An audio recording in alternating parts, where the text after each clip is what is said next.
નમસ્કાર બધાને મારા હેતપૂર્વકના રામ રામ। રાજ્ય સરકાર દ્વારા મુસાફરોની સવલતો માટે નવી ટેકનોલોજી સાથેની લક્ઝરી બસોની સેવા શરૂ કરવા માટેનો નિર્ણય થયો।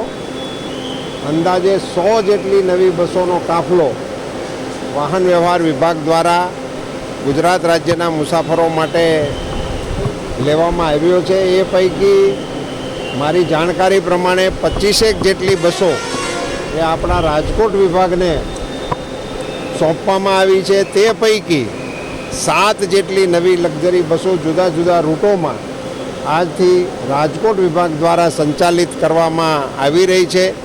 એ ઘડીને આપણે સૌ આનંદ સાથે વધાવીએ। હું અંતઃકરણપૂર્વકની શુભકામનાઓ પાઠવું છું। જણાવવા જેવી બાબત મેં બસને અંદરથી જોઈ તો એક બાબત જણાવતા મને ગર્વ થાય છે કે સંપૂર્ણ luxury bus A make in India છે। સંપૂર્ણપણે આખી બસની અંદર તમામ મશીનથી માંડીને ઇન્ટિરિયર સુધીની તમામ વ્યવસ્થાઓ ભારતીય બનાવટની છે। એને આજથી લોકોની સેવા માટે મૂકવામાં આવી છે। બસની અંદર પહેલી વખત મેં સીટ ઉપર જે બેલ્ટની વ્યવસ્થા આપી છે।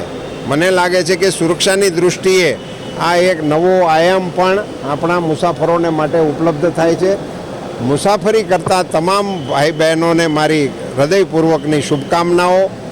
આની અંદર કામ કરતા કર્મચારી ભાઈ બહેનો, ખાસ કરીને ડ્રાઈવર મિત્રો અને કંડક્ટર ભાઈ બહેનોને પણ હું મારી શુભકામનાઓ પાઠવું છું। તેમના માધ્યમથી રાજ્યના પેસેન્જરોને સુખપૂર્વકની સગવડતાઓ પ્રાપ્ત થતી રહે એવી શુભકામનાઓ।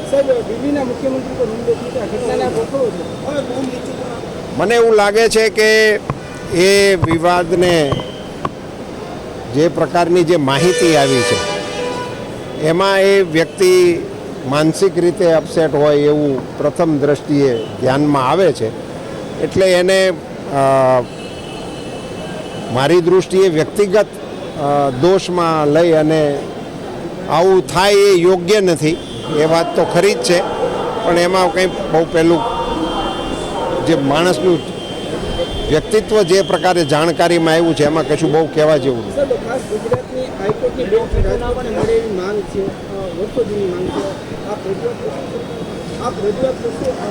આજે જ એ અંગેની એક બેઠક વકીલ મંડળ અને વકીલ આગેવાન મિત્રો સાથે રાખેલી છે। એમની રજૂઆતોને ધ્યાનમાં લઈને જરૂર ઉચ્ચ કક્ષાએ અમે રજૂઆતો કરશું।